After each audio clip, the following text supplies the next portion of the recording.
Well, good day, and welcome to the Social Psychology edition of 5 Minute Psych. In this 5-minute segment, we'll explore prosocial relations, starting with attraction and 3 factors that influence it. Then we'll end with a discussion about love, different types of love, and adult attachment styles. Maybe the attachment style we had as infants with our parents plays out again in our adult relationships. Of all the people around us, what makes us connect with some and not others? From a practical perspective, we can mention physical proximity as a factor because people who are close to us, our neighbors, students who sit near us in class, or the barista at the coffee shop, these are the best predictors of whom we'll meet. And then when we see them repeatedly, our liking for them will increase, according to the mere exposure effect. One study showed participants stimuli over time, either foreign symbols or photographs, and asked them to rate how likable the stimuli were. They found that over time, ratings of likability increased, which suggests that just seeing someone repeatedly should increase liking for them.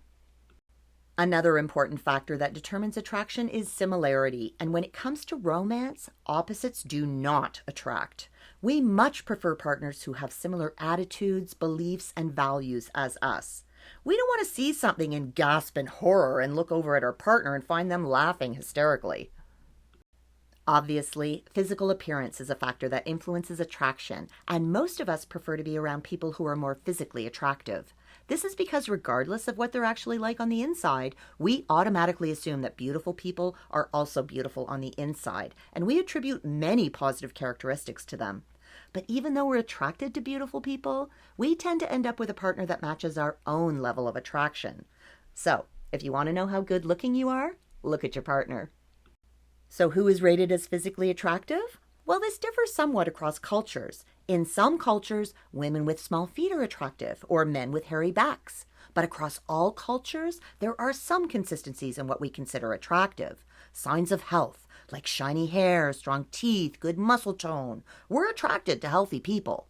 Also, we're attracted to faces that are symmetrical, when the left and right sides of the face are the same. Evolutionary theorists would say that facial symmetry may be a sign of fitness, as it would display to the world that both sides of your face grew and developed the same, suggesting that you had both good genes and a good environment. Beyond attraction, we can discuss love, and love has been thought of in many different ways. There's love for a friend, there's parent-child love, and then there's romantic love. And even within romantic love, we could discuss different kinds of love.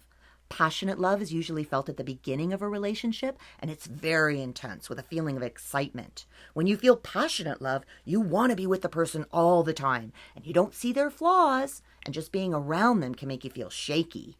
Later, the type of love transitions into compassionate love, where you feel a deep caring and strong attachment to each other.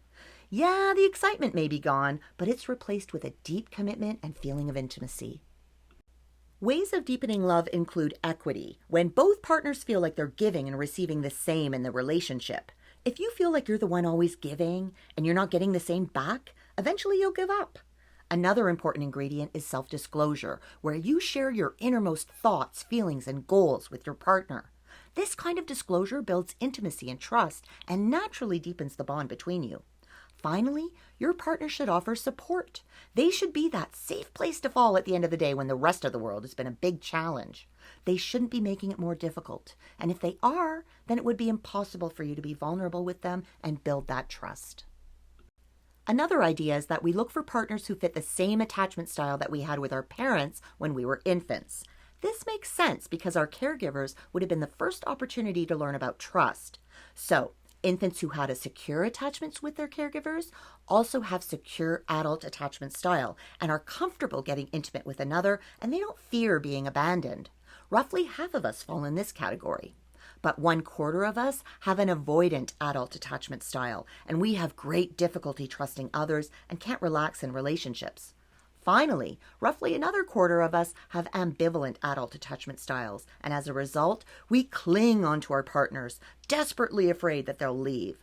There's some support for this because infants with secure attachments grow up to have better marriages and long-term relationships than insecurely attached infants. Well, we just looked at prosocial relations, beginning with attraction and 3 factors that influence it. Then we ended with a discussion about different types of love and adult attachment styles. Now, aren't you glad you had 5 minutes?